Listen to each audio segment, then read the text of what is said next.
What's the hardest family conversation you've never had? If I'm being honest in the way I promised myself I'd be, the brunch comment didn't surprise me because it was just the newest version of a pattern I know by heart. The pattern where my mother polishes Hannah in front of anyone who will watch while keeping me in a quiet place where my value can be repurposed for her stories. And the worst part is that for years I played along because I thought keeping the peace was the grown-up thing to do, that swallowing little insults was the tax you pay to stay in a family that pretends tradition equals love. Yet the moment that sentence about elegance landed, I realized I'd been confusing peace with silence and silence with safety, which are not the same thing at all. Growing up, my mother had a way of turning ordinary days into scorecards where compliments were points and indifference was a penalty, and because Hannah is the kind of person who glows whenever a room turns in her direction, Mom trained the household to measure success by the brightness of that glow, while I, who learned early to build my own life outside that beam, became useful mainly as a comparison point or a cautionary tale depending on the audience and the storyline, which meant every holiday or birthday or school event included a gentle narrative about how some daughters arrive ready for the stage and others take the back entrance and stay there, and since nobody wanted a fight over cake or candles, the narrative won by default. I used to think proving myself would change the channel, so I worked, not to be noticed at home, but to feel like a person who didn't need that house to tell me I mattered, and when I landed a community grant for a literacy program at the neighborhood school, I kept it quiet at first, because I didn't want the project to be swallowed by family politics, yet somehow Mom still found the board chair through one of her club friends and slid into the photo where the school posted a thank you on their page, and suddenly people were congratulating her for organizing the whole thing, while I stood there like a stranger at my own party, which would have been almost funny if it didn't land exactly on the sore spot I keep covered. After brunch, while my hands were still remembering the napkin folds, I sat down with my laptop and pulled the email thread that started months ago, the one where the principal and I hashed out the timeline and the budget and the supplier list. And I organized it neatly with dates and attachments and a short note that said, in the kindest tone I could manage, that I wanted to give the school a clean record for audit purposes, because I know how messy credit can get when a lot of volunteers show up. And then I sent it to the principal, the board chair, and the parent group lead who runs the newsletter, and because I've learned that you never accuse, you simply show, I attached the draft proposal in my name, the grant award letter, and the vendor receipt I paid in full, and I closed with a line that said I was happy to stay off the photo completely because the work matters more than the spotlight, which is true and also, right then, very useful. Within an hour, the parent group posted a correction, not dramatic but clear, thanking me by name for securing the funds and clarifying that Mom had helped with day of coordination, which sounds polite and is also the exact level of involvement she actually had. And the moment that correction went up, my phone lit up with a message from a number I didn't recognize that turned out to be one of Mom's club friends, who wanted to know whether there had been a misunderstanding because Linda was devastated and felt misrepresented, and even though part of me wanted to explain the full backstory, I kept it simple and said the school needed accurate records for grant tracking, which is not only true but also banal enough to end the conversation.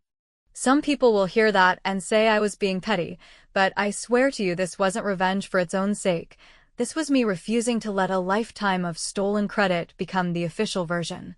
And I felt it land because by evening Hannah texted that Mom had spent half an hour in the pantry crying and that Dad was pretending not to notice, and while I don't enjoy the image of any person crying behind a door,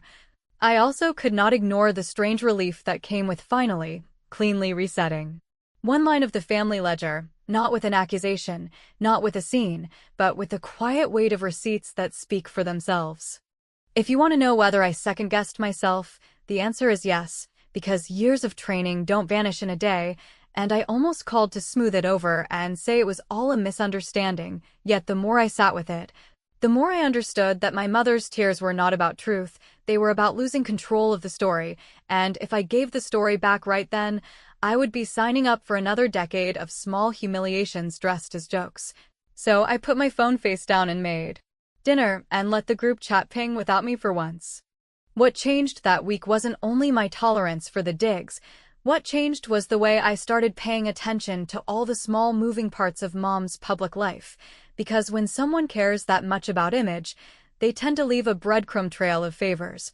Committees, sponsors, and scheduled posts, and if you look closely, you can see which pieces are glued together and which ones are propped up by sheer force of stubbornness, and once I started seeing it, I couldn't unsee it, which is why when an invitation landed for a charity gala Mom helps organize every year and I noticed she insisted I attend to show family unity, something in my chest clicked into place, not with rage but with a clear, steady curiosity about what exactly she needed to look perfect and where the seams might be. I am not a saboteur by nature, and I don't get off on chaos, but I do know how to thread a needle and I do know how to wait, and it occurred to me that if the school correction rattled her this much,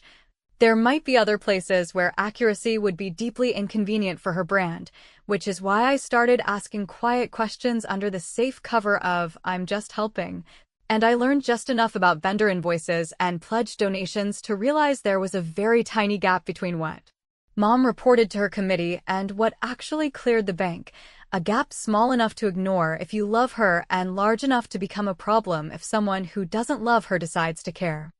I didn't share any of this with Hannah because she and I have always had that uneasy truce where we don't talk about the things that could blow us up, but when she texted again to ask if I had said something to Mom to make her cry, I told her I had sent a correction to the school and that it was only about accurate records, which she accepted with a short reply and a line about Mom being sensitive lately. And I let it sit because no good plan announces itself early and because the sound of that pantry door closing felt like the first creak of a house finally settling after a long storm. By the weekend, Mom had posted a cheery photo with Hannah and a caption about resilience, which I took as a sign that she was trying to reassert the old arrangement. And maybe that would have worked if I hadn't already seen the loose thread at the edge of her favorite sweater, the one made of committees and applause and well-timed thank yous. And even though I hadn't decided yet whether I would pull it, I knew I had found it. Which is why when the gala invitation arrived with a little note asking me to sit at the family table, I smiled at my phone in a way that wasn't elegant at all and thought, fine, let's see what happens when accuracy shows up with a seat assignment and a name tag.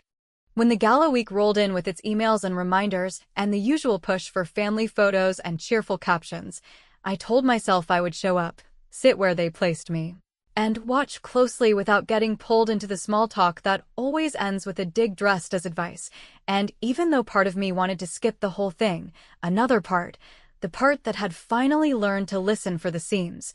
felt calm and steady because I knew there was a reason Mom needed me there and I wanted to see it with my own eyes, not because I enjoy drama, but because once you spot a pattern you can't unsee it and you stop pretending it is something else. The day before the event there was a last-minute walkthrough at the venue for committee members and family, and when I arrived I found Mom already in a corner with a man I recognized from local business news. A person who likes his name printed on programs and plaques, and I would have kept walking if their voices hadn't carried just enough for me to catch the shape of the conversation, not by spying but by standing where anyone could stand and letting their words come to me as they circled the same point again and again, which was that he expected his pledge to be presented during a spotlight moment while Mom, who had promised that months ago, no longer wanted it read out loud because the funds had been used to fill a gap and would be replenished after the silent auction. And while I am not a lawyer, I know what a pledge means and I know what restricted funds mean, and the way his jaw tightened told me he knew it too. I did not interrupt. I did not bring out a phone. I did not do anything except file it away and then when Mom saw me and pasted on her smile and made a show of looping me into a pep talk about family unity and the importance of supporting Hannah's big recognition, I nodded like a cooperative adult and asked bland questions about the seating chart and the timing of the speeches, and I let her believe that my presence meant allegiance when really it meant witness, which is different in a way anyone who has ever been misquoted will understand. After the walkthrough, I went home, opened my laptop, and started very simple because complicated plans fall apart, but simple plans, the kind built on what is already true, hold steady. So I pulled the public filings for the charity from the state site. I looked at the last annual report, and I searched the committee roster to see who actually handled compliance, and when I found a name that was not Mom's next to the role of treasurer, a woman who runs a small accounting firm and posts boring updates about quarterly deadlines, I felt that quiet click you get when a puzzle piece fits, and you can finally see a clean path forward without needing to raise your voice. I drafted an email that did not accuse anyone of anything, because accusation is cheap and facts are heavy. And I wrote that I was a volunteer family member confirming the script for the pledge acknowledgments and wanted to make sure we were following the policy about donor consent and restricted funds language, because a business sponsor had asked me a question I could not answer, which was technically true because a business sponsor had indeed asked a question that hung unanswered in the air. While I stood 10 feet away, and I CC'd the general info address of the board rather than individual personal emails, because processes answer faster when they think everyone is watching. And I attached a screenshot from the charity's own website where the policy sheet says restricted donations are to be used as designated or returned if the designation cannot be honored, which, again, is not me making a point, but simply letting their own words sit in their own inbox. I then did one more small thing that looks petty to people who live on applause, but is actually just good hygiene, which was to use the state portal to submit a basic inquiry about whether a charity planning to announce pledges at a gala needs to provide written confirmation of restrictions before the event. And the portal auto-replied with a ticket number and the usual language about response times, and I set a reminder for the morning of the gala to follow up by forwarding that ticket number to the board's info address with a courteous note that I wanted them aware, because nothing motivates a group like the prospect of an outside authority asking routine questions with a file number attached. If you are wondering whether this felt like revenge, I will tell you honestly that it felt like air after a long time underwater. Not because I wanted to hurt anyone, but because I wanted the rules to matter the way they are supposed to when none of us gets to spin reality into a softer version. That flatters the loudest person in the room. By early evening, my inbox pinged with a reply from the treasurer asking for clarification on the sponsor's name and the language promised for the spotlight. And I kept it neutral and said I overheard a concern about a pledge being acknowledged before the funds were available, and I asked whether we were planning to read restricted gifts as unrestricted or delay any announcements until after settlement. And within 15 minutes, she replied that all acknowledgments should reflect actual banked funds and current restrictions, and that she would align the script accordingly and review the run of show with the chair, which is when I knew Mom would not be the only person controlling that microphone anymore. 15 minutes after that, I received a separate message from a board member I hardly know, thanking me for raising the compliance question and confirming that the script had been pulled for edits. And I sat there in the quiet and felt the tension move off my shoulders and land exactly where it belonged, on the shoulders of the people who had chosen that responsibility and the woman who had been using that microphone as if it belonged to her. I did not text Hannah any of this, because I did not want to pull her into it before she noticed the ground shifting under her own feet, and I did not call Mom because I wanted to see whether she would reach out with clarity or with spin. And when the only thing that came from her phone was a mass family reminder about arrival times and proper decorum, I understood that she didn't know yet, which was fine, because the point was not to win a fight in a kitchen. The point was to make sure the event could not be used to hide a small but important truth. Late that night, while I was brushing my teeth and promising myself to keep my face calm the next day, Hannah texted that Mom had been on and off the phone with committee people and sounded stressed. And she asked if I knew what was going on because Mom was snapping at Dad and then apologizing, and I told her I was sure the event logistics were catching up with her and that everything would be fine, which was true in the only way that matters, because everything would be fine for the truth even if it felt brutal for the person who had kept it in a drawer for too long. I closed my phone and went to bed early because I wanted a clear head for the morning, and as I turned off the light I realized that for the first time in a long time I was not replaying her comment about elegance or our childhood scorecards. I was thinking about a script for a stage that would now say only what was real, and I knew that whatever expression crossed Mom's face when she learned that her promise could not be announced into existence would be her own choice to manage, not my burden to carry. And while that might sound cold, It felt like the first adult boundary I had set with her in years, which is why when my alarm went off and the day began, I was already out of the old game and walking into a new one where planning beats pleading and where the microphone does not bend to whoever smiles hardest. The morning of the gala felt like one of those days where everyone pretends to be busy with dresses and speeches and photos while the real work happens in inboxes and side conversations. So I kept my phone face down and stuck to the plan I had built the night before, which was simple and calm and based on the kind of truth that does not need makeup, because the point was never to cause a scene or watch anyone fall apart. The point was to make sure a pattern that had gone unchecked for years finally met a wall that would not move. I started with an email to the treasurer thanking her for the quick response and offering to help with run-of-show checks for the pledge language. Not because I wanted to be helpful in a way that earned points, but because I wanted a clear paper trail that showed I had given the board every chance to do the right thing themselves, which is important when you are dealing with someone who later will try to convince the world that you acted out of jealousy rather than out of respect for rules everyone else signed. Then, because a clean plan needs one more layer, I sent a quiet note to a local reporter who covers community nonprofits, a man whose stories are rarely flashy but always solid. And I told him I was a volunteer who had noticed inconsistencies around restricted pledges being referenced before funds cleared, that I had flagged it to the board, and that if he was following the sector, he might want to attend the gala because the script was being revised in real time, and that is not something anyone does unless there is a good reason, and I attached the public filings and the policy screenshot and left my name off, not out of fear, but to keep the focus where it belongs, on the facts and not on a family drama that would distract everyone from the main event. I also did something small that would never look like revenge to anyone who doesn't know this family, which was to call Dad and ask him to sit with me instead of at the head table, and I framed it like I was taking pity on him for all the chatter he hates. But the truth is I wanted him out of the photo line where Mom controls the narrative by proximity, because if things shifted mid-event I needed him in a place where he could hear the room instead of the spin, and he surprised me by saying yes without a long pause, which told me he either sensed the crack already or finally wanted a night where he was not a prop in someone else's performance. After that, I texted Hannah and told her I would meet her outside so we could walk in together, and I said it in a cheerful tone that promised sister solidarity. Not to manipulate her, but to put a little space between her and Mom's need to stage manage every entrance, because when you have grown up in a house where attention is a currency, the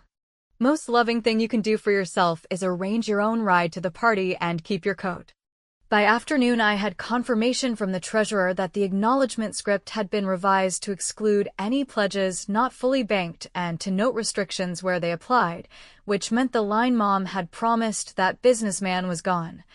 And the only way it would reappear would be if she decided to ad-lib, and I knew she might try, but I also knew the board now had the script in writing and a reason to stop her if she went off-road. The reporter wrote back with a short message saying he would be in the room and that if anything happened he would follow up using only public information, which made me smile because there is nothing like the sound of a door clicking closed on the old way of doing things. And that is exactly what this was, a closed door on the version of events where charm makes the numbers behave. Right before I left for the venue, I took one last step that most people would call overkill, but I call sealing the edges, which was to drop an anonymous note to the charity's general hotline referencing the state ticket number from my inquiry and asking that any post-event press release reflect the current status of funds and restrictions accurately. Because if there is one thing I have learned, it is that a press release can rewrite a night in under an hour unless someone pins it to the floor with specifics, and I wanted this night pinned. None of this looked like fireworks, and that was the point, because when you have lived a lifetime being told you are less than your sister in ways that never make it into a diary, the sweetest form of revenge is not a speech or a slap.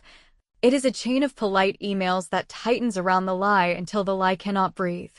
When we arrived, the room thrummed with that particular energy that comes from people who love the shape of their names printed on things, and I felt the old urge to shrink back. But I stayed steady because I had done the work quietly, and now the work would do what work does, which is show up without asking permission. Hannah looped her arm through mine and whispered that Mom was a little scattered and that she kept rechecking her notes, and I told her it was normal because events are chaos, and I guided us toward our table with Dad already there looking both relieved and slightly guilty, which is the face of a man who knows something is off, but thinks silence keeps the house from catching fire. The board chair opened with the usual thanks and updates, then introduced Mom for the sponsor acknowledgments, and I saw that quick flash in her eyes, that tiny calculation where she decides whether to improvise. And for a second I felt my stomach drop because I knew how badly she wanted to deliver the line she promised that businessman, but then the treasurer stepped forward and set a printed script on the podium with a discreet finger pointing at the paragraph, and I watched Mom swallow, smile, and read exactly what was on the page. The revenge in that moment wasn't loud or Instagrammable. But it was perfect for me because it took the microphone out of the hands of someone who had used it to assign value to her daughters and put it back into the hands of a process that doesn't care who wore what or who sits where, and as she read the compliant version, the businessman's face tightened, the board members nodded, and the room moved on without the applause line she had banked on, which meant the myth took a hit and the truth took a seat. I could have stopped there and called it a win, but the night still had one more turn, because while dessert plates were being cleared, I stepped away to the hallway and sent the reporter a simple message confirming that the script had been revised to reflect policy and that any previous promise to spotlight an embanked restricted pledge had not been read, and I added the words, "Board confirmed in writing," which was all he needed to tie the bow on a tidy little piece about best practices, not scandal, but close enough to singe anyone who had gotten careless with promises. 10 minutes later, as people were still hugging and the music got louder, my phone buzzed with Hannah's message, and it was not the kind of text you forget because it carried the panic of someone watching a statue wobble on its pedestal. And she wrote that Mom was in a storage room off the kitchen with her head in her hands, that she was crying and saying she had been sabotaged, and that the board was asking to meet first thing in the morning, and Hannah ended with the question she always thinks will save the day, the one that assumes I still need to make peace at any cost, which was whether I knew what had set Mom off, and if I could help fix it. And I stared at the screen for a long moment, and then put the phone back in my bag, because the fix was already in motion and the next move was not mine to make. By the time I woke up the morning after the gala, the part of me that used to rehearse speeches and apologies had gone quiet, replaced by a steadier voice that understood the difference between burning bridges and finally walking across one you built yourself. And, because I knew how fast people like my mother move to patch a story before the ink dries, I made coffee, opened my laptop, and finished the one step I had saved for last, which was the piece of this plan that would either land clean or blow back on me if I flinched, and I promised myself I would not flinch because this was not about revenge for sport. This was about ending a system inside one family that had trained all of us to pretend that outcomes are the same as truth. The emails from the board were already stacked in my inbox, polite and formal and firm, asking my mother to meet that afternoon to discuss donor communications and internal controls, and tucked between those was a short note from the treasurer thanking me again for raising compliance and confirming that, moving forward, all acknowledgments would be tied to banked funds only, which read like a standard housekeeping message to anyone who did not grow up in our house, and like a locked door to anyone who did. I took a deep breath and opened the folder I had built over the last few weeks, not a scandal file, just a careful record of the small places where my mother had turned other people's work into a reflection, and I wrote one email to exactly 3 people: the board chair, the treasurer, and the compliance officer listed on the state filing, with a subject line that did not scream or accuse, but said, in boring words, that I was providing supporting documentation for the questions raised, and inside I pasted short, dated notes with links and attachments that showed, without commentary, how the promised spotlight for the businessman was granted months before any money cleared, how the script revision had been necessary to avoid misstating restrictions, and how previous event materials had quietly blended restricted gifts into general acknowledgments, and then I closed with a line that said I understood how busy volunteers can get and that my goal was to help them keep the organization safe from avoidable problems, which is the truest thing I have ever sent, even if it sat on top of years of frustration that had finally found a clean outlet. Before I hit send, I added one more recipient, and this was the part that would change our family whether I liked it or not, because I CC'd my father. Not to drag him into a fight, but to give him a view that was not filtered through a pantry door and a practice sob, and the minute I did that, I felt the ground settle under me like a floor that had been tested and passed. Because I was done keeping him in the dark so he could keep the peace he never actually enjoyed. Then, because a plan has to protect its own integrity, I forwarded the same message to the reporter with a simple note that the board had confirmed new controls and that any follow-up he chose to write should focus on best practices, not personalities. And I signed it with my name this time, not to make myself the story, but to make it harder for anyone to claim I was hiding behind a curtain and pulling strings like a child who cannot own her choices. What happened next was not cinematic, and that is what made it perfect, because within an hour the board replied to thank me and to say they would be conducting a standard review, which is a phrase that sounds gentle but is not, and my father wrote back. One sentence only, saying he appreciated the clarity and that he would attend the afternoon meeting, and even though I could feel the weight of that decision from across town, I did not call him to soften it because he is a grown man and I am done playing interpreter for a house that never learned to speak plainly. My mother finally texted a few hours later, a careful message about misunderstandings and jealous people and how families should not air their business outside the home.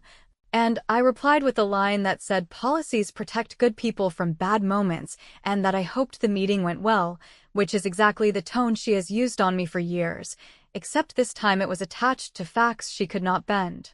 If you are wondering whether I felt guilty, I will tell you I felt something better than guilt and better than glee. I felt alignment, because for the first time in a very long time, the public version and the private version were matching. And even if that stung for her, it meant I did not have to walk around wondering if I had imagined the way she used spotlights like mirrors and daughters like props, which is its own kind of relief. The board met with her that afternoon, and while I was not in the room, my phone told the story anyway, because the reporter sent a link to a short, dry piece about the importance of honoring donor restrictions and the charity's commitment to strengthening controls, and my father sent a message that said he was heading home to rest and would call me later.